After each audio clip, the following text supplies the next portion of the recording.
The debt ceiling represents the equivalent of a massive fiscal heart attack. After the fiscal cliff, extremely ideological people who have never governed, and now they're congressmen. When we first got here, we were patted on the back saying, great, the cavalry has arrived. another crisis to come. Deal-making is not part of the program of conviction politics. Enough is enough. You will not spend another dime. You will not put us in hock. This is now 1 week from D-Day. There is no deal. The fiscal cliff is a fiscal suicide vest. The whole place is going to blow up. Frontline investigates the ongoing battle. Throw the country into default, political Armageddon. What's the word? Madness. Tonight on Frontline, Cliffhanger. Polls open across. It's going to be a fierce battle for control in the House and the Senate. One of the most closely watched midterm elections in years. Decision day. Voters across America head to the polls for midterm elections with control of Congress hanging in the balance. 435 House seats are in contention. And on top of that, 37 Senate races and 37 governor's races will also be decided today. November 2010. President Barack Obama anxiously waited for the midterm election results. You can't understand what happened in the budget crisis that ensued and it still hovers without understanding the 2010 elections, because that's the whole deal. An historic election for the Republican Party. And later that evening, It's a whole new political world for the president. he knew the worst. And a whole new day in Washington. Well, it was obviously a sobering outcome, the midterm. He was very unhappy and sad about the loss. We had a meeting at the White House, and the president began by saying, we got our butts kicked, and there's no doubt about it.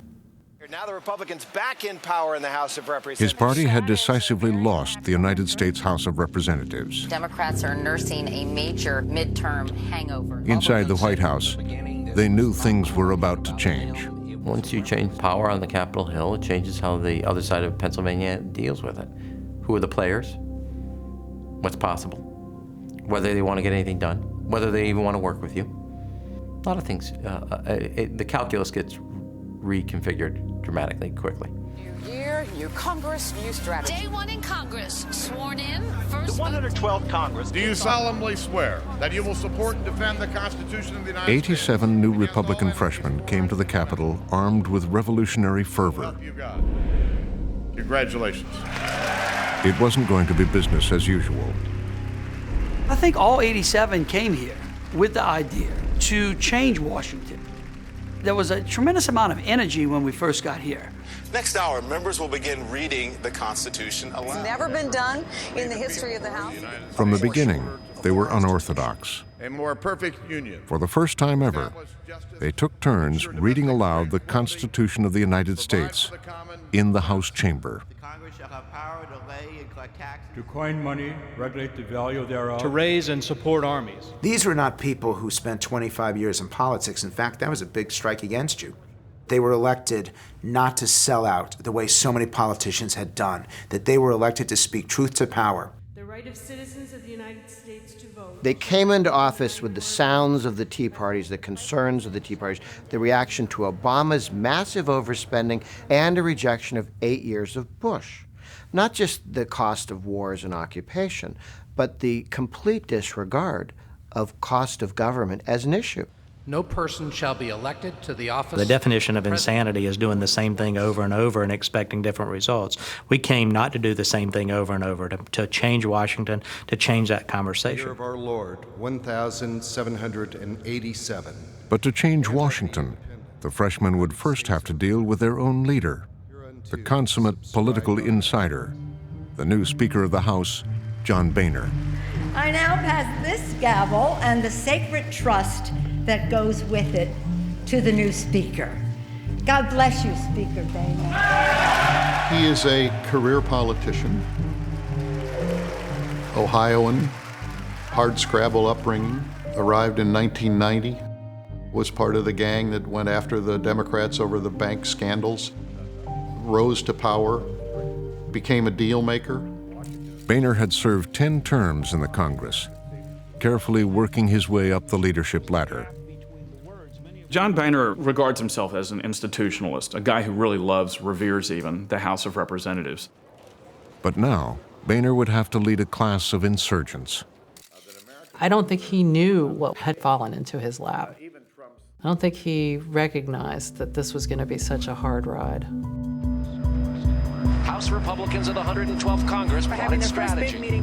A week after they were sworn in, Boehner and the House Republicans headed to a private retreat in Baltimore. The 2.5 days of presentations from... They came together to bond and build a strategy. What are the Republicans? In Baltimore, we were kind of laying out the plan and what we were going to have to tackle over the course of the next Congress, over the course of the next 2 years. The star attraction in Baltimore was Eric Cantor, Boehner's lieutenant, heir apparent, and political rival. Cantor is more in tune with the newer Republican Party than John Boehner. He's a very ambitious politician, a skilled operator, and an operator, and somebody whose ambitions to be Speaker or to be the Republican leader have been evident from the start. Raising taxes is not what we need. Cantor had a legendary reputation with the new members. He'd been a thorn in President Obama's side since the beginning of the administration. Cantor realized that Obama was so popular because he had convinced people that he was going to change Washington, he was going to end the partisanship. Cantor realized that by denying that to Obama, he could hurt him. Big spending cuts in the trillions. Cantor had rallied House Republicans to oppose President Obama's first major piece of legislation, the stimulus package. Eric Cantor sent out an email. Said, we're not that I'm voting against it. Eric Cantor's emails, we're against this. Their leadership told the members, we're not for any of it. No matter what it is, no. Just say no. On this vote, the yeas are 200. The final stimulus bill passed the House without a single Republican vote. The conference report is adopted. It was Cantor who engineered that unanimous no vote. And seeing that they could all hold together on this gave them a lot of confidence and a lot of comfort. It was a strategy that Cantor had used again and again during the first 2 years of Obama's presidency. And at the Baltimore retreat, Cantor promised the new Republicans he would continue to play hardball with the White House. Eric Cantor appealed to the most militant feelings in the caucus. Cantor proposes that they do something which had not been done before, which is to use the debt ceiling vote for maximum leverage and threaten to throw the country into default. Without raising the debt ceiling, the government would be unable to pay its bills. Cantor saw the threat of a no vote as leverage to force the president to accept dramatic spending cuts. You always look for these moments when the president has to have something passed, but the debt ceiling represents the equivalent of a massive fiscal heart attack. Cantor told them no president could ignore the threat. It has to be done. It's essential. If you don't raise the debt limit, you can no longer borrow, you can't pay your bills, you default. The new Republicans got the message. In other words, look, guys, as a team, we recognize that this is a leverage point. Trust us, and we're going to use it so that you fulfill your campaign promises. Majority Leader Cantor had laid out an approach that would put the new Congress in direct conflict with the White House. It was clear the Republicans were going to try to extract some price, and I think the question was how significant would that price be and how unyielding would the Republicans be in order to get it. Cantor thought he could count on the new members because he had worked hard to get them elected. America is at a crossroads, and Washington remains out of touch. There is a better way, and a new team is ready to bring America back. Eric Cantor, Kevin McCarthy, Paul Ryan, joined by common-sense conservative... Cantor had teamed up with his closest allies to form their own political action committee. Together, they are the Young Guns, a new generation. This is the Young Guns. They have a book, they have a website. You know, they're the new face of the Republican Party. And, you know, as McCarthy told me, you know, Paul is the brains, McCarthy is the strategist, Cantor is the leader. The first order of business was for the Young Guns to prepare the new Republicans for the ways of Washington. Paul Ryan took the lead. Paul Ryan essentially became a professor. And on Tuesday, Wednesday, and Thursday nights, he would teach class. He was teaching them. And he was a good professor. And he had very willing students in these 87 freshmen. The nation's fiscal trajectory is simply not sustainable. He outlined his big idea, the path to prosperity, the name he'd given to a startling budget proposal. Well, Paul Ryan's a very talented person. From a budget perspective and a number crunching perspective, he gets it. He built a budget that was the best way to bring some of that fiscal sanity back in Washington. Ryan's legislation called for cutting spending, lowering taxes, repealing Obama's health law, even a partial privatization of Medicare.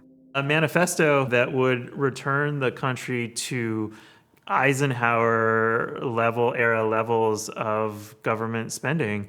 There would be no more room for any discretionary program other than defense if this whole thing were phased in. I mean, it's an incredibly austere document.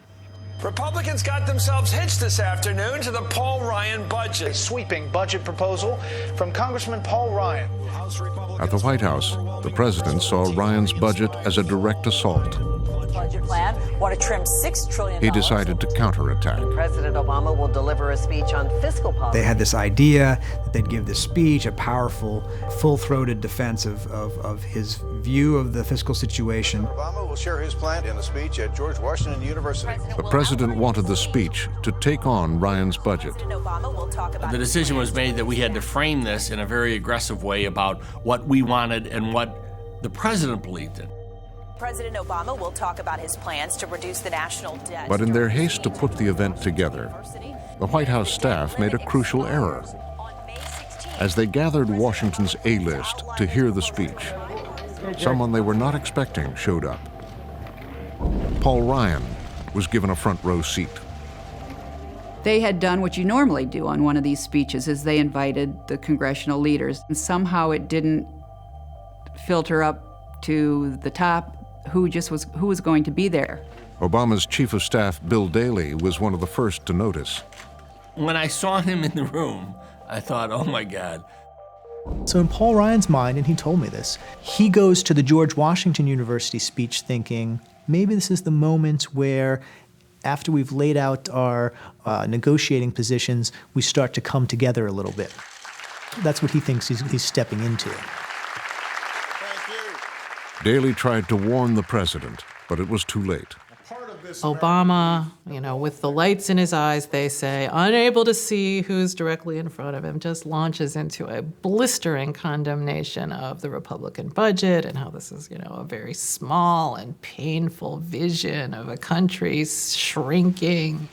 There's nothing serious or courageous about this plan that claims to reduce the deficit by spending $1 trillion on tax cuts for millionaires and billionaires. That's not a vision of the America I know. It was an astonishing swipe at a congressman who happened to be sitting right there in the audience. And worst of all, this is a vision that says even though Americans can't afford to invest in education, even though we can't afford to maintain our commitment on Medicare and Medicaid, we can somehow afford more than $1 trillion in new tax breaks for the wealthy. I mean, Jesus, it was heavy. He didn't use Ryan's name. He just made fun of anyone who could propose anything like what he had read recently as a proposal presented to the House Republican leadership that did this to old people, and on and on. It was tough, and it was nasty. Thank you. Paul Ryan gets up after it's all over, and he makes a quick exit. The president's top economic advisor, Gene Sperling, ran after Ryan.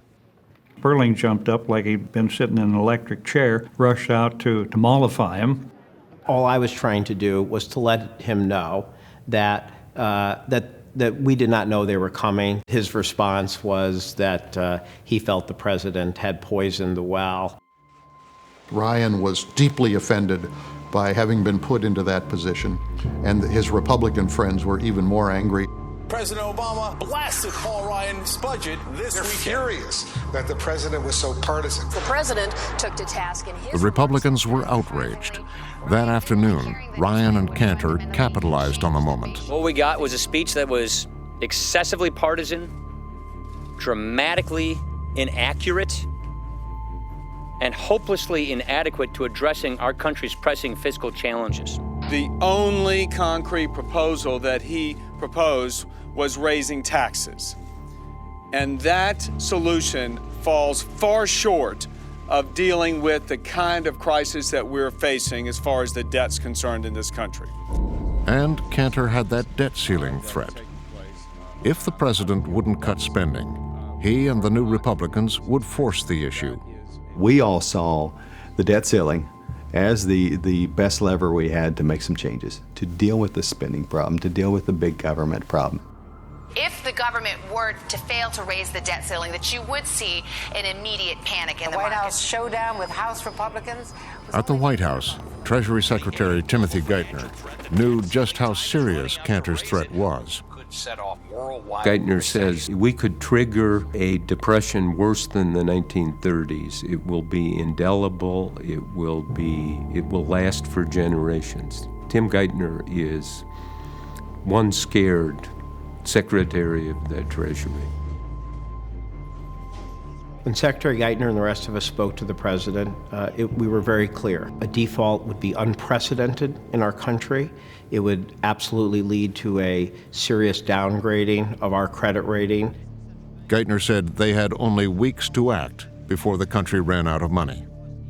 Geithner believes very strongly that we must get a deal. You cannot let this thing unravel. The markets will react terribly. The president got the message. He knew he had to sort it out with Congress, find a partner, maybe the Speaker of the House. Obama told his staff, John Boehner is a country club Republican, a golf-playing, cigarette-smoking deal-maker. The president decided he'd try the personal touch. He liked to play golf, and so did Boehner. So they arranged a get-to-know-you game. Before the golf match started, I told the president, I said, Mr. President, this is about golf, not about anything else. And he and I were partners. We played well, and we won. And afterward, they go back to the clubhouse, and they're having a drink. And it's at that point when Boehner says to the president, hey, you know, on this debt ceiling stuff, we ought to do something big. I suggested to the president, why don't we have a conversation? And he agreed. Boehner was offering a chance to do something even bigger than dealing with the debt ceiling, something historic. John Boehner is someone who understands power and had a great statement. I didn't come to this town to have a big title. I came to do big things. As they left, it seemed like an important first step. They would try to form an alliance. They understood that it was going to be very hard to get the kind of bigger deal without each of them personally engaging. Obama and Boehner met in secret. The Speaker entered the White House through a side entrance. Well, that was Boehner's decision, not ours, obviously. It's not every day that the Speaker comes to see the President quietly and says, I'm willing to do a deal that everybody knows is going to be dangerous for him politically. The talks were kept secret from Eric Cantor and the New Republicans. He's keeping it as a secret from Eric Cantor. He knows how risky this is. Boehner kept telling Obama, I'm taking a giant risk. You know, we're risking the speakership because of this. The president and the speaker, one-on-one, trying to reinvent the size and cost of government.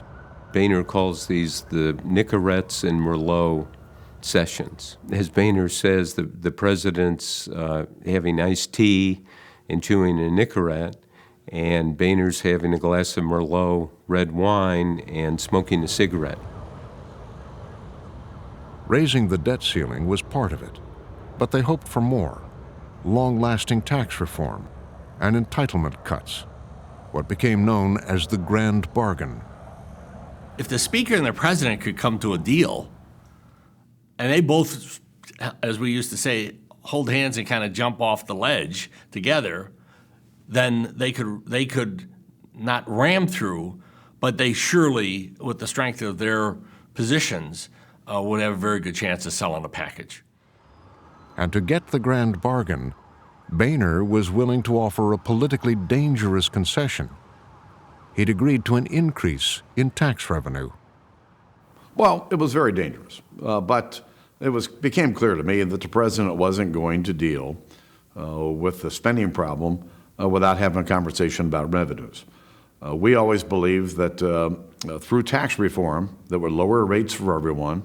So I felt comfortable putting revenue on the table as a way of trying to get the president to be serious about the spending problem that we have. At the same time Boehner and Obama were meeting in secret, Vice President Biden had been sent to Capitol Hill to hold very public talks with Eric Cantor. Vice President Biden is trying to find areas of commonality, but that's not going to get House Republicans are sitting down with Joe Biden again tomorrow. So far, They had met nearly a dozen times. Vice President Joe Biden is expected to hold a Biden keeps coming back and saying, you're going to have to do something to raise more money. And Cantor keeps saying, we're not raising taxes. We're just not doing the tax thing. And so that's basically where they hit a wall. But Biden had a bombshell for Cantor. He revealed the secret talks between the president and Boehner. The Biden people say that Cantor hid it on his face. He didn't show his surprise, but he was shocked. He had no idea that Boehner was negotiating with Obama. Boehner hadn't told him. Cantor is upset and says, look, I get more information out of Joe Biden than I do my speaker. And he's quite upset. It's humiliating, and it bruised him, and I think created a lot of tension between he and Speaker Boehner. Then Cantor heard, for the first time, Boehner was offering the president hundreds of billions in tax revenue. It didn't take long for the information to leak. It's a bad idea for Speaker Boehner to meet alone with President Obama. Tea Party Nation calling for John Boehner to step down. The screw-up is the leadership in the House of Representatives. Many of the new Republicans were outraged. The Speaker has had a tendency to shut the door and get on the phone or go behind closed doors with his staff usually, and that's a bad way to make a decision. And I don't think it helps anybody. I don't think the best decisions are made by Washington elites behind closed doors. Boehner's a complete fraud. The Tan Man always... I had members, more conservative members, who just thought that sitting down with the president was a big mistake. Congressional leaders returned to the White House today, back at the table. Fourth meeting in as many days. From now on, there would be no more secret one-on-one meetings with the president. Eric Cantor would also come to the White House. So Cantor starts turning up to these meetings, and what the administration people decide is that Cantor is sort of profoundly unhelpful to the process. Unlike the Nicorette and Merlot sessions with Boehner, these meetings were now filled with tension. Congressman Cantor has a little bit of a edge to him that I guess is an acquired taste, but most of us hadn't acquired it by then. And he had a little edge to him that Boehner does not have, and there were a few times where he seemed to, if not cut off Boehner, disagree with the speaker. Cantor was adamant. There would be no new tax revenue. And at one meeting, the president's chief of staff thought Cantor went too far. There was a time where he kind of jumped in to correct the president with a tone that was a little disrespectful of the president. And the president took great umbrage. And the president just says, no, this isn't a bluff. Don't call my bluff. And literally walks out. And this is a bit of a thunderclap for everyone, to say the least. And it's frightening. It's crushing. Biggest breakdown in talks thus far, with President Barack Obama walking out. Ended on a tense note, with President Obama reportedly walking out of the meeting. Republican gridlock had a public face. Eric Cantor. With Republican Eric Cantor. Eric Cantor is now the man to blame for bringing us to the brink of Democrats turn to the blame game. He's really willing to negotiate. Eric Cantor, the House Republican leader, has emerged as the lightning rod in debt negotiations right now. The Democrats piled on. There's really only one person who has not made any concessions, and that is Majority Leader Cantor. House Majority Leader Eric Cantor has shown that he shouldn't even be at the table, and Republicans agree he shouldn't be at the table. What's that Eric Cantor, Majority Leader, was acting like a juvenile. Boehner watched as the onslaught took a toll on Cantor. Now it seemed possible to reopen negotiations for the grand bargain. He really believed that we had to strike the grand bargain. Because and anybody that's looked at it knows that it's only the grand bargain that moves you forward. Playing small ball isn't going to work. The stalemate over the deficit continues. Today, Boehner was determined to close a deal. He gathered up a chastened Eric Cantor and headed for the White House. The big question is, if not now, when will a deal? The president came in after he returned from church, took Boehner and Cantor down the hall to the Oval Office. Well, there was a lot of excitement in the Oval Office on that Sunday after the president returned from church, because we had worked all morning, we had worked out the numbers, and we were there. They had returned to the grand bargain. Boehner had agreed to $800 billion in new tax revenue, Obama to entitlement cuts. When we walked into that room, it was clear that we had an agreement, that there was $800 billion in revenues, more than that in reductions and reforms on the spending side. And there, in effect, was an agreement. When the president came out, he said, "I want this done," and everybody scurried to move into action. And he looked at us and he said, "Get this deal done." And there we went.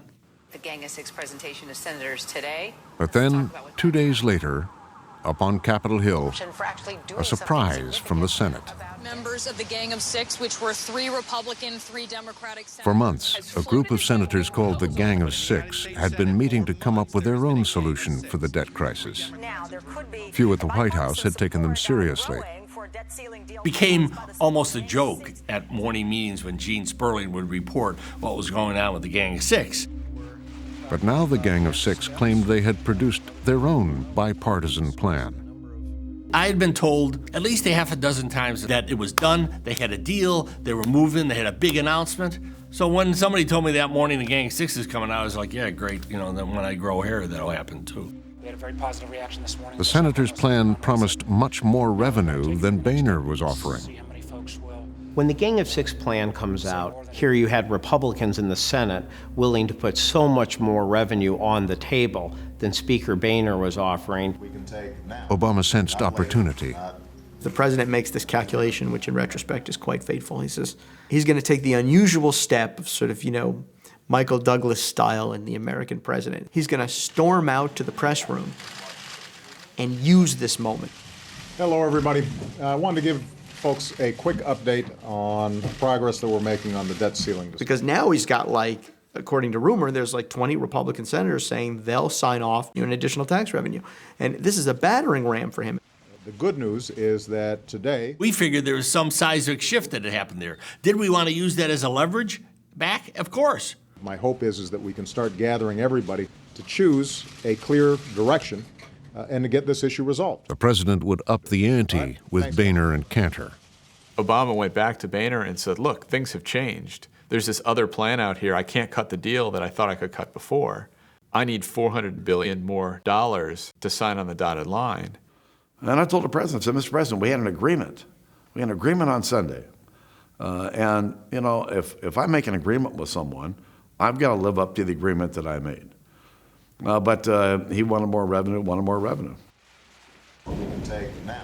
Still, Boehner wanted the grand bargain badly enough that he actually considered the president's request. Boehner had gotten this far, and he thought, okay, what can we offer to Obama? And he was starting to think through how to do his own counterproposal. Cantor couldn't quietly stand by any longer. Cantor gets Paul Ryan and other people together and they say, my God, we've got a runaway speaker. How do we get control of him? He confronted the speaker. Cantor says, absolutely not. Cantor says, I won't support it, and the caucus won't support it. And from Cantor's perspective, he's now trying to walk Boehner off a cliff. He's saying, you want this deal so badly that what you are thinking about doing will destroy you and will destroy the caucus, and I won't let you do it. Even Boehner's closest allies were worried. It was to the point where that grumbling came to my ears and other friends of Boehner, and 3 of us went into the speaker's office and asked if we could have 5-10 minutes of his time, and we sat down and said, you gotta pull this back because you're way out over your skis, and if you continue down this path, well, we're not going to call you Speaker anymore because they're going to take it away from you. At the White House, they had no idea what was going on. He calls Boehner that night, and he leaves a voicemail. Boehner doesn't pick up. So the president, he said, get back to me tonight, John. The president didn't hear. I think he called me around 10 o'clock, 10:30, and said, have you heard anything? I said, no. I tried to reach the speaker, and I had his cell phone, and he didn't answer, which was very unlike him because he always answered his cell phone. I reported that I hadn't heard back from him yet. So we were, there was trying to figure out what the hell was going on here. The White House, they get kind of angry as time goes on because they start to understand they're getting double-crossed in some way, and Boehner won't call back. Suddenly, Speaker Boehner called a press conference. We get this announcement that there's going to be a briefing in Boehner's conference room. We don't know. We still think there's a deal. We think this is to announce a deal. And I get to the conference room, and Boehner's in there. And he's sort of chuckling around with reporters or joking about his tan and been on the golf course, and he seems in a good mood. He told the waiting press he'd be right back. Now he would quickly return the president's call. The speaker called back, and by then everybody knew what was going on. The president was pretty ticked. We were all pretty ticked. Boehner said, we can't go forward with this. For 12 minutes, they went back and forth. In the Oval Office, when the president's on that phone call, Rob Neighbors, the head of congressional relations, sees the president is so angry, Neighbors worries that he's going to break the phone receiver. Boehner put it quite succinctly. He said that the president was angry and so hot he was spewing coals. Outraged, Obama immediately called his own press conference. I just got a call about a half hour ago from Speaker Boehner. It is hard to understand why Speaker Boehner would walk away from this kind of deal, and frankly, I think that one of the questions that the Republican Party is going to have to ask itself is, can they say yes to anything? Can they say yes to anything? Tensions were unbelievably high. This is now 1 week from D-Day. Now, let me just say that said several weeks ago. Then it was Boehner's turn. Dealing with the White House is like dealing with a bowl of Jell-O. The White House moved the goalpost. There was an agreement on some additional revenues until yesterday when the president demanded $400 billion more, which was going to be nothing more than a tax increase on the American people. And I can tell you that Leader Cantor and I... We're heading into the weekend with, the best opportunity for preventing economic cataclysm on a global level from occurring is now gone. There is no deal.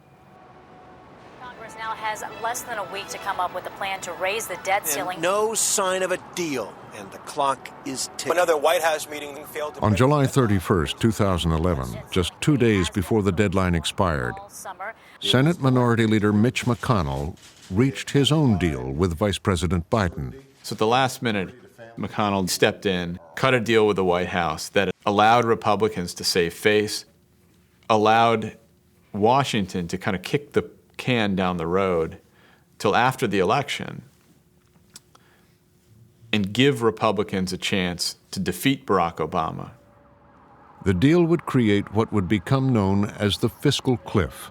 So let's roll it all together, and we'll have one granddaddy of a fiscal cliff after the election. And that's where that came from. The fiscal cliff is a fiscal suicide vest. This is Congress deciding that it's going to jerry-rig the system. It's going to attach an explosive to the federal budget. And if they can't act like adults and make mature, difficult decisions that are unpopular by a date certain, the whole place is going to blow up. It was no grand bargain. The tough decisions would be made after the 2012 presidential election. Ryan and Cantor, those were the guys who basically convinced Boehner, let's take this issue to the election in 2012 and try to win there. Presidential candidate Mitt Romney has chosen Wisconsin Congressman Paul And the Republicans hoped that after November 2012, their bargaining position would be greatly strengthened because they would have Mitt Romney and Paul Ryan in the White House. It was a high-stakes gamble, betting that they would win the argument by winning the election.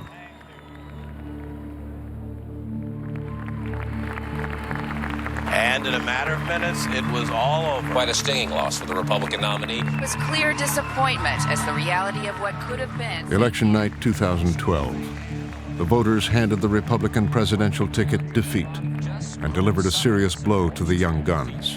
You can see the sober faces of disappointment. I watched Ryan's face as he came out onto the stage at the Boston Convention Center, and he was devastated. He leaves the Republican Party with a lot of soul searching to do. So not only did Paul Ryan have this long-term plan that all culminated in the Republicans winning back the White House in November 2012, and there's just this extra agony of him that night actually thinking it was going to happen and then not having it come to pass. President Obama had won re-election, but Boehner and the Republicans kept control of the House. President Obama and John Boehner went to the country and said, you decide.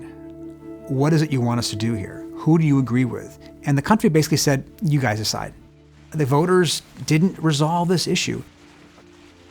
In the wake of the election, Speaker Boehner saw a chance to consolidate power. He strengthened a little bit within his caucus right after the election, because whether he says this outright, it's implied that, look, I tried it your way, guys, and Obama beat us. Cantor and Ryan were forced to reevaluate their strategy. Cantor's a pragmatist in a way. I mean, he's gonna go where the power is, and maybe the Tea Party isn't quite as strong as it was before. Now, Cantor would publicly stand in Boehner's shadow. The majority leader, Cantor, was a much different person, much more reasonable, much more moderate, very worried about the fact that he was being seen as angling for the Speaker's job and undercutting Republican unity. With his leadership secure, Boehner decided it was time to clean house. After this election, I think he felt he needed to do something, because this last Congress was not successful because our own team was standing in our way. A purge is underway with Speaker Boehner dumping uncontrollable. Seen as not being team players within his own party. The Speaker removing 4 conservative congressmen from key committees. They called it the Boehner Purge. It was fairly ruthless in a way that Boehner has not been. Boehner needed to enforce some discipline, so he booted 4 members from their committees. This caused ripples throughout the entire Republican caucus. Republicans were shocked. 4 conservative true believers were removed from choice committee assignments: financial services, budget, and agriculture. Tim Hulskamp was one of them. It's politics as usual, petty, vindictive politics, and it was an attempt to consolidate power and continue to centralize decision-making in the U.S. House. A lot of conservatives are outraged by this. There was a fundamental dismantling here in Washington of the Tea Party movement. I think they viewed the Tea Party movement as something that scared them. Today, what you see is, now that we've broken you up, now you're going to do it my way. Leadership gets rid of challenges. It gets rid of And with the election over, the deadline for the fiscal cliff was less than 2 months away. Boehner made the first move. And they wanted to get a card out there and put it down quickly. So they prepared a speech. It went through 18 drafts. House Speaker John Boehner has to say. It was tinkered with right there on the teleprompter up until the final House moments. Speaker John Boehner is going to be speaking to reporters. His office says he wants to talk about the fiscal cliff. House Speaker Boehner on this very issue. Mr. President, this is your moment. We're ready to be led, not as Democrats or Republicans, but as Americans. The Speaker came out and acknowledged that the President won. Elections have consequences, and he acknowledged that right away. And he put revenue on the table. Around the same time, Boehner made a dramatic public concession, committing House Republicans to a deal that included new tax revenue. And for the purposes of forging a bipartisan agreement that begins to solve the problem, we're willing to accept new revenue under the right conditions. It is a very clear signal. He's basically saying to his caucus, I'm going here whether you like it or not. I've made a determination to have this negotiation. I want to get a deal. It's a different position than it was in 2011. This time you're following my lead. Let's rise above the dysfunction and do the right thing together for our country. Thank you. But in the weeks after his speech, it became clear the White House was in no hurry to negotiate. Boehner comes out immediately after the election and says, okay, let's do this. And the White House reaction was to just slow walk it.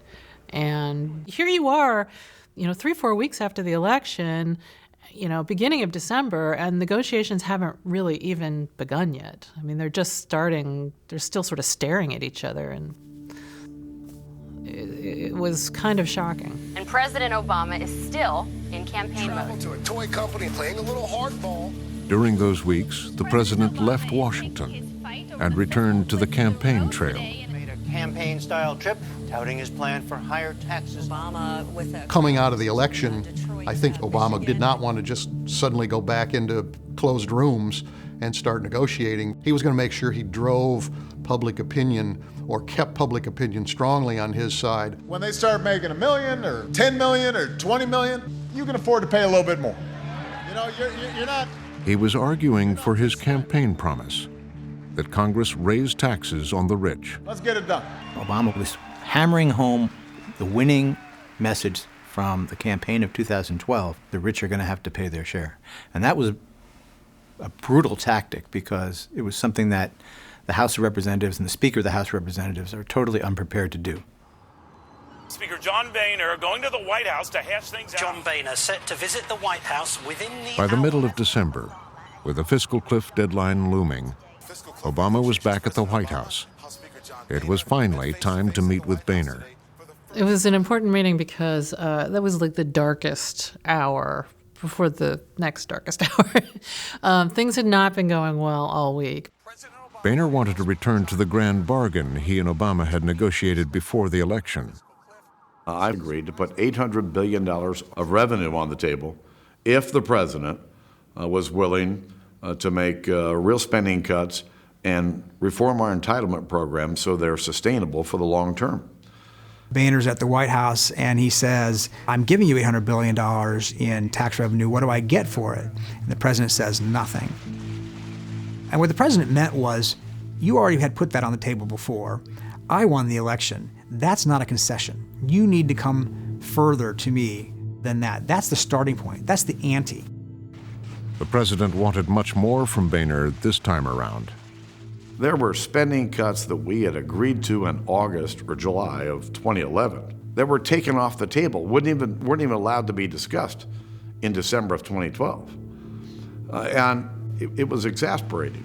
It turns out the White House isn't really where they were in 2011. They walked back from some really significant concessions that they were willing to make then. The president's attitude seems to be, I won the election. I don't have to go back to my negotiating position. That was on the table then, but this is what's on the table now. Well, I had heard over the course of, at that point, 6 weeks, on a number of occasions, well, you have to remember, I won. Well, Republicans maintained their majority in the U.S. House. We won too. The meeting to avert the fiscal cliff quickly soured. This helped cement Boehner's impression that he was dealing with an arrogant president that was not really wanting to negotiate. And this sort of light begins to dawn on Boehner that he has resolute opponents on both fronts of his two-front battle. On one side of him, he has the House conservatives. On the other, he has President Obama. He's in the middle, and neither side seems to be cutting him a lot of slack. Finally, Boehner concluded that the negotiations to reach a grand bargain with the White House were going nowhere. When I gave the president my bottom line, it was my bottom line. And the White House response was, well, we don't think we're going to get anywhere. It's a waste of time. At that point, I had no choice but to go to some other plan. The president's team doesn't remember it that way. We were disappointed, but we were also puzzled that once again, we were this close to an agreement, and then inexplicably the Speaker decided to leave the negotiating table and try a different strategy.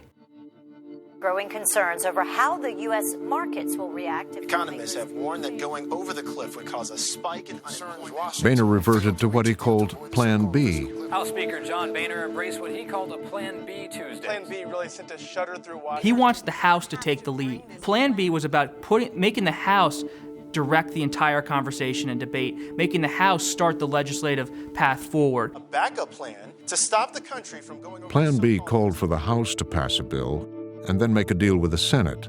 We'll get a gusher. But first, Boehner would have to get it past the new Republicans. But the American people also... Boehner announces Plan B, and then they go out and they try to round up the votes. And for many reasons, there's a great number of Republicans are skittish about it. John Boehner gave it his all. He tried as hard as he could out there on the floor, grabbing members, putting his arm around them, trying to reason with them.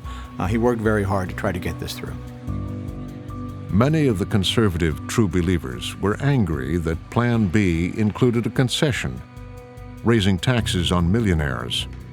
I got to tell you, I was very disappointed in some of my Republican colleagues who didn't see the wisdom of moving in that direction. Even guys like Cantor and Ryan can't bring along the most conservative members of the caucus. That's how unruly the Republican caucus is right now. Boehner knew that Plan B was in trouble, and just before the vote, he called an emergency meeting. So Boehner calls a surprise conference meeting. All the members get a text message. Come to the basement of the Capitol right now. It's 7:30 at night. We're going to have a meeting. Every Republican caucus meeting starts with a prayer.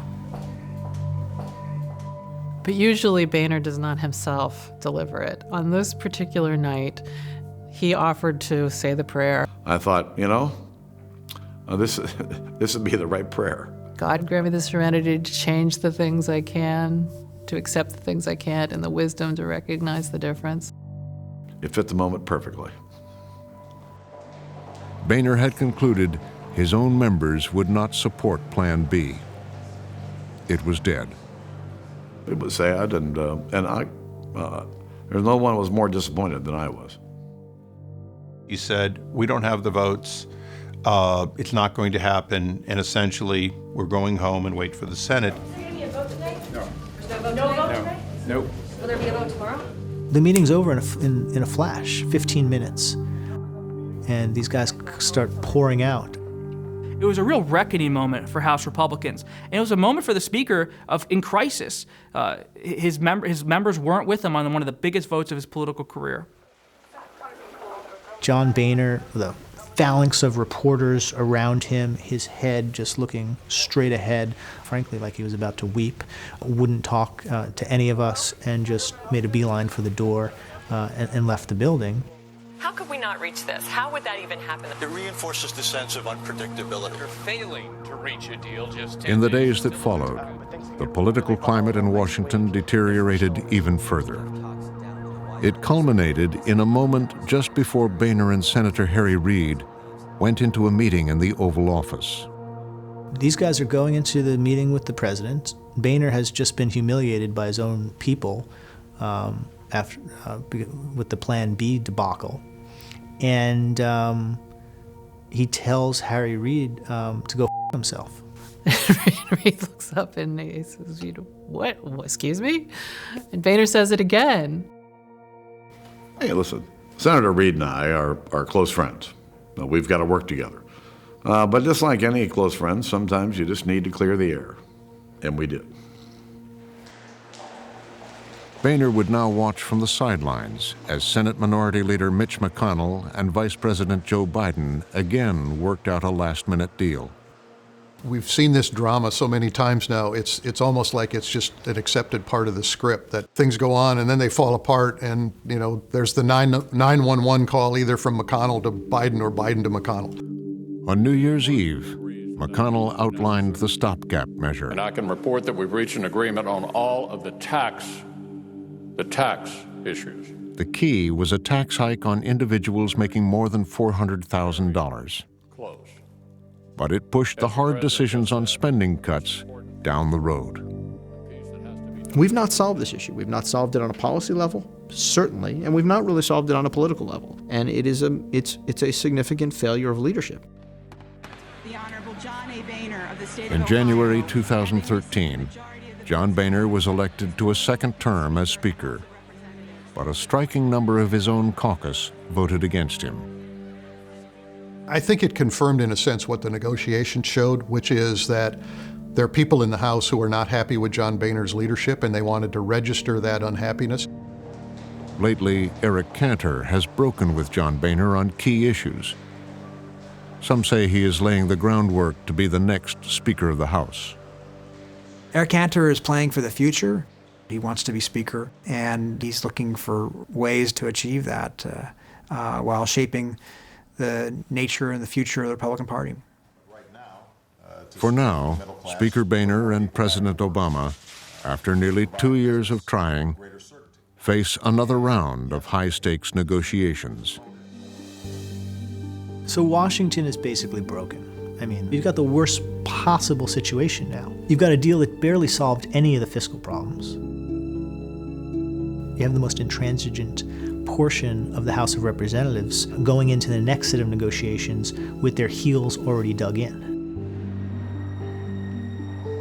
They face imminent deadlines on mandatory cutbacks, keeping the government running, and another debt ceiling vote. The next fight is going to be far uglier and far bloodier than the fights that we've already been through, because we're down to the stuff that is the hardest stuff to do. So no one has presented a strategy yet. No one is out there talking about a path to get through this next problem. The budget deal doesn't address the debt ceiling and automatic spending cuts, which are set to... And battle lines are already emerging for the next showdown. The government can't pay its bills. All those people. How can we expect a deal amid all this partisan bickering?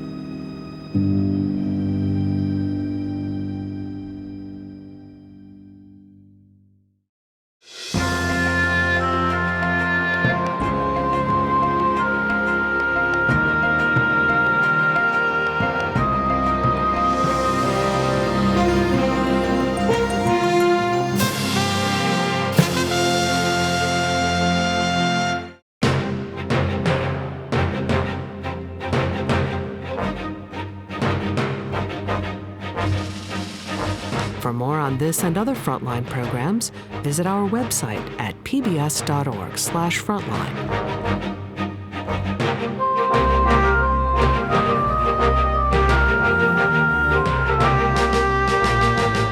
Frontline's Cliffhanger is available on DVD. To order, visit shoppbs.org or call 1-800-PLAY-PBS. Frontline is also available for download on iTunes.